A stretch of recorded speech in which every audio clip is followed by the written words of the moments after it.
Hello students, welcome to my channel. तो आज के इस वीडियो में हम बीए थर्ड सेमेस्टर का जो न्यू बैच स्टार्ट किया है उसका यूनिट नंबर 1 पढ़ने वाले हैं। और आज का यह वीडियो यूनिट नंबर 1 का पार्ट 2 है, क्योंकि ऑलरेडी यूनिट नंबर 1 पर एक वीडियो मैंने बना दी है। तो देखिए, न्यू सिलेबस के अकॉर्डिंग हम आपके सभी सब्जेक्ट की क्लास कंप्लीट करवा रहे हैं। यूनिट वाइज आपकी वीडियोस लगातार सक्सेस मास्टर पॉइंट पे आ रही हैं, और सक्सेस मास्टर पॉइंट आपके बीए की तैयारी के लिए एक सर्वश्रेष्ठ चैनल है, जहां पर आपको 3 सालों तक सब कुछ अपने बीए से रिलेटेड मिलेगा, क्लास, मॉडल पेपर, एवरीथिंग। तो आप होम साइंस के अलावा चाहे जो भी सब्जेक्ट पढ़ते हों, उनके लिए भी हमारे चैनल पर एक बार ज़रूर विजिट कीजिएगा। हर एक सब्जेक्ट आपको हमारे चैनल पर मिलेगा, चाहे कोई भी आप पढ़ते हों। और शेयर भी ज़रूर किया कीजिए, और सब्सक्राइब तो करना बिल्कुल मत भूला कीजिए। देखिए, यूनिट नंबर 1 का पार्ट 2 है आज का वीडियो। चलिए देख लेते हैं यूनिट नंबर 1 में पढ़ना क्या है। आहार नियोजन के बारे में पढ़ना है, आहार नियोजन की परिभाषा पढ़ना है, और आहार नियोजन का उद्देश्य भी पढ़ना है। आहार नियोजन का महत्व आपको पढ़ना है। आहार नियोजन को प्रभावित करने वाले कौन कौन से कारक हैं, तो ये सारा कुछ पढ़ना है आपको। और इसके पहले वाली वीडियो में पार्ट 1 में मैंने ये पूरा डिटेल में पढ़ा दिया है। फुल नोट्स भी आपको उसी वीडियो में दे दिया है, आप स्क्रीनशॉट कर लिया कीजिए या कहीं नोट डाउन कर लिया कीजिए अपनी नोटबुक में। आज के इस वीडियो में हम संतुलित आहार NRDA को पढ़ने वाले हैं। तो ये दोनों टॉपिक मोस्ट इम्पॉर्टेंट हैं। देखिए, सिर्फ यूनिट नंबर 1 से आपके कम से कम 2 से 3 क्वेश्चन पूछ दिए जाएंगे, वेरी शॉर्ट में, लॉन्ग में भी। तो उसके लिए आपको परेशान नहीं होना है। एग्ज़ाम से पहले मॉडल पेपर मैं अपलोड करूँगी। चलिए पढ़ते हैं, संतुलित आहार क्या है, RDA क्या है। देखिए, संतुलित भोजन कहिए या संतुलित आहार कहिए, बात एक ही है, आप कंफ्यूज मत होइएगा। देखिए, जिस भोजन द्वारा शरीर की भोजन संबंधी समस्त आवश्यकताएं पूर्ण हो जाएं, वह भोजन संतुलित कहलाता है। ऐसा भोजन जिसमें सभी आवश्यक पोषक तत्व उपलब्ध हों, वो भोजन हमारे लिए संतुलित भोजन कहा जाएगा।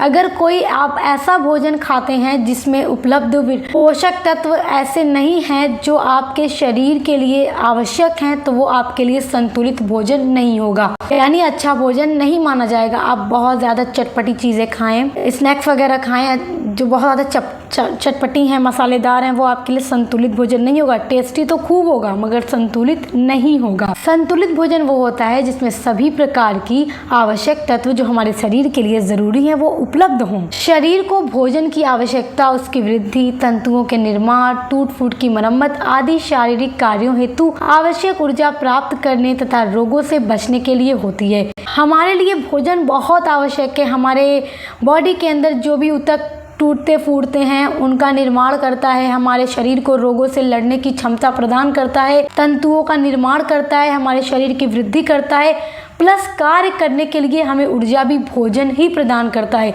तो अगर कोई व्यक्ति भोजन ही ना खाए तो वो काम कैसे करेगा, और काम तो हर व्यक्ति को अपने जीवन में करना है। ऐसा तो नहीं है कि कोई व्यक्ति दिन रात सोया रहेगा, कोई काम नहीं करेगा तो उसे खाने पीने के लिए मिल जाएगा। देखिए, आज के वक्त में हर कोई स्ट्रगल करता है, ठीक है। शरीर विज्ञान के अनुसार हमारे भोजन में कर्बोज, वसा, प्रोटीन, विटामिन, खनिज लवण तथा जल की पर्याप्त मात्रा होनी चाहिए। पर्याप्त मात्रा का मतलब जितनी हमारे शरीर को नीड है उतने ये सारे तत्व मौजूद होने चाहिए हमारे भोजन में, और ये सभी भोजन के अनिवार्य तत्व हैं। आपसे ये प्रश्न पूछ सकता है भोजन के अनिवार्य तत्व कौन कौन से हैं, तो यहाँ से लेकर यहाँ तक यही आपका आंसर हो जाएगा, वेरी शॉर्ट में पूछेगा तो। और इन्हें भोजन के अनिवार्य तत्व कहा जाता है। तो संतुलित भोजन, आई होप आप समझ गए होंगे कि ऐसा भोजन जिसमें भोजन के सभी अनिवार्य तत्व उचित मात्रा में अवेलेबल हो, जिस भोजन को खा करके हमारा शरीर को ऊर्जा प्राप्त हो, हमारा शरीर शारीरिक कार्य को करने में सक्षम हो, तंतुओं का निर्माण हो सके, टूट फूट की मरम्मत हमारे शरीर के अंदर हो सके। और देखिए, हर एज में अलग अलग नीड होती है पोषक तत्वों की।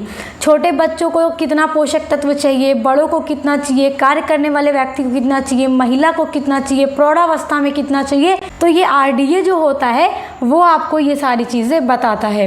चलिए अब देखते हैं संतुलित आहार संबंधी स्पष्टीकरण। देखिए, संतुलित आहार संबंधी स्पष्टीकरण ये बहुत इम्पोर्टेंट है। यहाँ पर आपको ये सारी चीज़ें पढ़नी है कि संतुलित आहार कैसा होता है।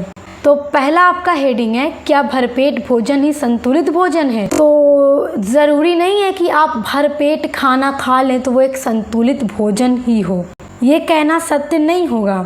देखिए, भरपेट या मात्रा से अधिक भोजन संतुलित भोजन नहीं हो सकता। यदि भोजन में अनिवार्य तत्व उचित मात्रा या उचित अनुपात में नहीं होंगे तो हम कितना भी अधिक मात्रा में भोजन खा लेंगे तो हम उसे संतुलित भोजन नहीं कह सकते, वो संतुलित भोजन नहीं कहा जाएगा। मान लीजिए आपने बहुत ज़्यादा खाना खा लिया है, कोई ऐसा खाना जिसमें विटामिन, खनिज लवण, वसा, जल, प्रोटीन वगैरह सारी चीज़ें एक उचित मात्रा में, उचित अनुपात में नहीं है, जितना हमारे शरीर के लिए नीड है एज के अकॉर्डिंग। आप बस खूब ज़्यादा खाना खा लीजिए और उसमें वो सब पोषक तत्व नहीं है सही अनुपात में, तो हम उसे कभी भी संतुलित भोजन नहीं कह सकते। ऐसा भोजन भूख को शांत तो कर सकता है परंतु स्वास्थ्यवर्धक एवं शक्तिदायक नहीं हो सकता, याद रखिएगा। दूसरा आपका पॉइंट है, क्या महंगा भोजन ही संतुलित भोजन होता है? तो नहीं, ये स्टेटमेंट भी रॉन्ग है, क्योंकि ज़रूरी नहीं है कि आप बहुत महंगा खाना खा लें और उसमें हमारे शरीर की रिक्वायरमेंट के अनुसार पोषक तत्व मौजूद नहीं हैं, भोजन के अनिवार्य तत्व सही अनुपात में मौजूद नहीं हैं, तो फिर वो भोजन चाहे कितना भी महंगा क्यों ना हो, हम उसे संतुलित भोजन नहीं कह सकते। भोजन सस्ता ही हो मगर उसमें सभी पोषक तत्व सही मात्रा में, सही अनुपात में होने चाहिए जितना हमारे शरीर को नीड है, तो हम उसे संतुलित भोजन कहेंगे। यहाँ पे देखिए मैंने लिखा भी है, महंगे से महंगा भोजन भी असंतुलित हो सकता है यदि उसमें अनिवार्य तत्व सही मात्रा या अनुपात में न हो तो। इसके विपरीत सस्ता भोजन भी संतुलित भोजन हो सकता है यदि उसमें सभी आवश्यक तत्व आवश्यक मात्रा में उपस्थित हो तो ये चीज़ें आप याद रखिएगा। और ये एक्सप्लेन करना एग्जाम में काफ़ी आसान है, ये एक क्वेश्चन के रूप में आपसे पूछ सकता है कि क्या महंगा भोजन संतुलित भोजन है, स्पष्ट कीजिए। तो इसलिए आपको पता होना चाहिए और जिस तरह मैं आपको समझाती हूँ मुझे इस तरह से उम्मीद है कि आने वाला क्वेश्चन आप अच्छे से एग्जाम में लिख लेंगे। तीसरी हेडिंग है आपकी, क्या स्वादिष्ट भोजन संतुलित भोजन है? यानी एक ऐसा खाना जो बहुत टेस्टी हो, डिलीशियस हो, यम्मी हो, तो क्या उसे हम कह सकते हैं कि वो संतुलित भोजन है? देखिए, भोजन का एक उद्देश्य विभिन्न वस्तुओं का स्वाद ग्रहण करके आनंद प्राप्त करना भी होता है, क्योंकि जब भी मील प्लानिंग की जाए तो ऐसा भोजन बनाया जाए जो परिवार का हर सदस्य पसंद करता हो और मन से खाता हो और उसे पसंद हो। तो ये चीज़ें भी देखनी है और फिर उसमें सभी प्रकार के आवश्यक तत्व भी मौजूद होने चाहिए जो हमारे शरीर के लिए ज़रूरी हो। लेकिन ज़रूरी नहीं है कि बहुत टेस्टी जो भोजन है, खाना है, वो संतुलित ही हो। जैसे देखिए, कुछ लोग चटपटे तथा मसालेदार व्यंजन बहुत रुचिकर सोचकर खाते हैं, लेकिन हम उनको संतुलित भोजन की श्रेणी में नहीं रख सकते। देखिए, भोजन को स्वादिष्ट होना चाहिए परंतु स्वादिष्ट तथा संतुलित भोजन में कोई प्रत्यक्ष रूप से संबंध नहीं होता। स्वादिष्ट भोजन के लिए संतुलित होना आवश्यक नहीं तथा इसके विपरीत संतुलित भोजन अस्वादिष्ट हो, यह भी बात सही नहीं है।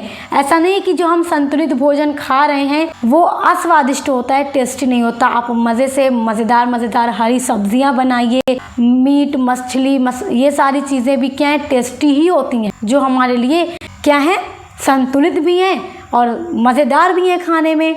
और बहुत लोग चटपटी चीज़ें खाते हैं, आप स्नैक्स वगैरह, चिप्स वगैरह खाते हो, आलू का बना वगैरह, तो वो हम उसे संतुलित भोजन की श्रेणी में नहीं रख सकते। तो ये बात अपने दिमाग से निकाल दीजिए कि जो भोजन संतुलित होता है वो टेस्टी नहीं होता, बहुत टेस्टी होता है।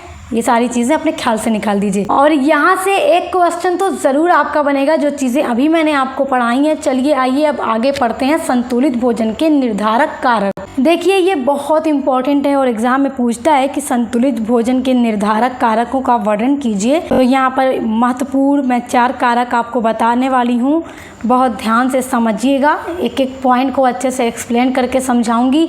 पहला है आयु। आयु भी संतुलित भोजन के निर्धारक कारकों में से आता है। देखिए, संतुलित भोजन के निर्धारण के लिए संबंधित व्यक्ति की आयु का भी हमें ध्यान रखना चाहिए, व्यक्ति की एज कितनी है। देखिए, बच्चों के भोजन में वे तत्व भी पर्याप्त मात्रा में होने चाहिए जो शरीर के वृद्धि में सहायक होते हैं, और बच्चों के भोजन में जो है वसा, प्रोटीन, कार्बोहाइड्रेट एक समुचित मात्रा में होना ज़रूरी है, क्योंकि उनके शरीर की अभी वृद्धि होती है। जबकि जो प्रौढ़ और बूढ़े व्यक्ति हैं उनके भोजन में इन तत्वों की अधिक आवश्यकता नहीं होनी चाहिए, क्योंकि अब उनका शरीर में वृद्धि तो नहीं होगी और उनके पाचन तंत्र भी कमज़ोर हो जाएंगे। तो इन सब चीज़ों को भी देखकर संतुलित भोजन और आहार प्लानिंग करनी चाहिए। दूसरा है लिंग भेद। लिंग भेद का मतलब मेल एंड फीमेल के अकॉर्डिंग कैसा भोजन संतुलित उनके लिए होना चाहिए। देखिए, भोजन के तत्वों की मात्रा एवं अनुपात को निर्धारित करते समय व्यक्ति के लिंग भेद को भी ध्यान में रखना ज़रूरी होता है। देखिए, समाज में हमारे पुरुषों की अपेक्षा स्त्रियों की शारीरिक गतिविधियां तथा परिश्रम भी कम होती हैं। पुरुष को देखिए बाहर जाकर काम भी करना होता है, उसे दिन रात मेहनत करनी होती है। महिलाएं घर का काम देखती हैं। आज के टाइम में तो बहुत सी महिलाएं हैं जो जॉब करती हैं, ऐसी कोई बात नहीं है। देखिए, कहने का मतलब ये है कि पुरुषों का वजन भी ज़्यादा होता है, हाइट भी ज़्यादा होती है, औरतों का वजन भी कम होता है। देखिए, दोनों के शरीर की बनावट में बहुत डिफरेंट होता है। पुरुष थोड़ा मजबूत होते हैं, उनकी हड्डियां आप देखेंगे थोड़ा चौड़ी चौड़ी भी होती हैं, हाथों की, पैरों की। तो उन सब चीज़ों को भी ध्यान में रखना चाहिए कि पुरुषों को दिन भर में कितनी कैलोरी चाहिए, कितना कार्बोहाइड्रेट चाहिए, कितना ऊर्जा चाहिए, उसके हिसाब से उनका भोजन होना चाहिए। महिलाओं को कितनी कैलोरी चाहिए, कितनी ऊर्जा चाहिए, कितना कार्बोहाइड्रेट चाहिए, और प्रेग्नेंट लेडी को कितना चाहिए, ये सारी चीज़ें।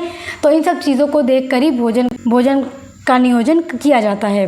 तीसरा है शरीर का आकार। देखिए, शरीर का आकार भी देखना चाहिए। अगर कोई व्यक्ति बहुत मोटा है तो वो बहुत तेल मसाला वसा वाली चीज़ें खाएगा तो उसका शरीर भी बहुत तेज़ी से भागेगा।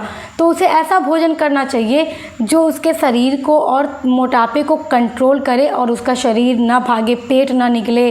और जो व्यक्ति बहुत पतले हैं, दुबले हैं, उन्हें ऐसा कोई अच्छा भोजन अपने आहार में शामिल करना चाहिए। संतुलित भोजन ऐसा होना चाहिए उसका जो उसको मोटा कर सके, उसके वज़न को थोड़ा बढ़ा सके। चौथा पॉइंट है शारीरिक परिश्रम। देखिए, व्यक्ति द्वारा किए जाने वाले शारीरिक श्रम को भी उनके भोजन के निर्धारण में इस समय ध्यान रखना चाहिए।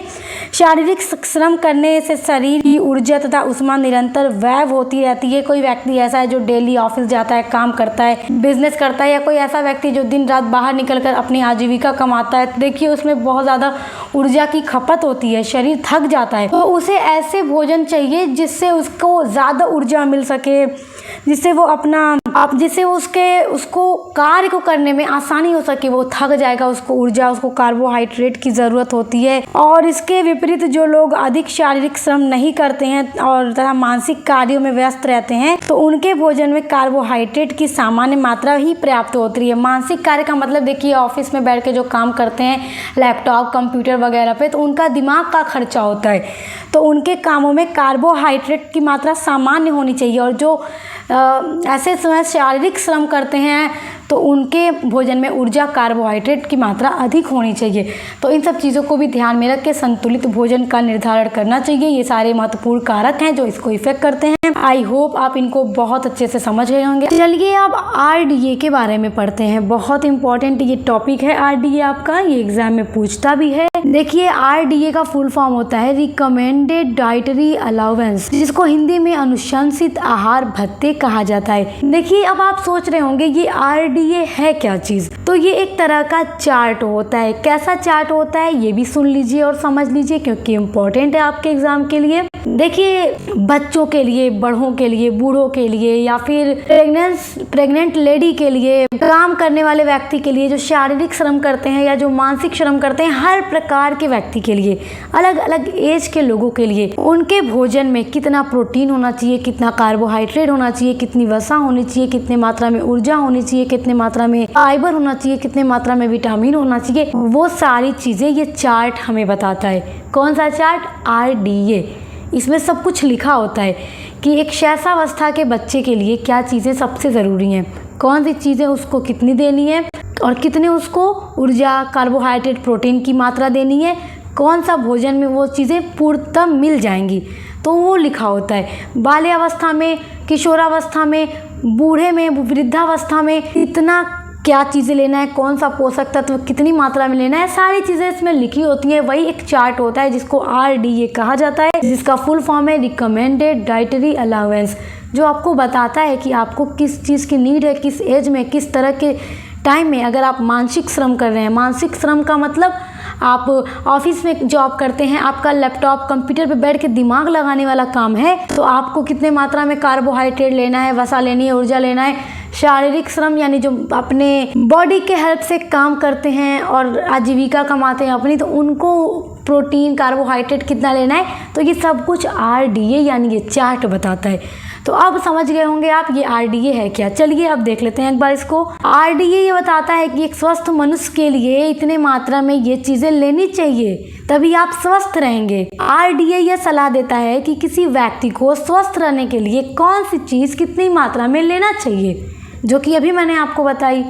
RDA में यह लिखा होता है कि किस उम्र के व्यक्ति को कितने मात्रा में प्रोटीन लेना चाहिए, कार्बोहाइड्रेट लेना चाहिए, फाइबर लेना चाहिए, विटामिन लेना चाहिए, आदि चीज़ें लेनी चाहिए कितनी मात्रा में, ये वही हमें बताता है। An advisory committee of the Indian council of medical research, जिसको शॉर्ट में ICMR कहते हैं, is responsible for the setting up, review and revision of this RDA। देखिए ये एक समिति है, कौन? Indian council of medical research, जिसको ICMR कहते हैं। हिंदी में क्या कहते हैं? भारतीय चिकित्सा अनुसंधान परिषद।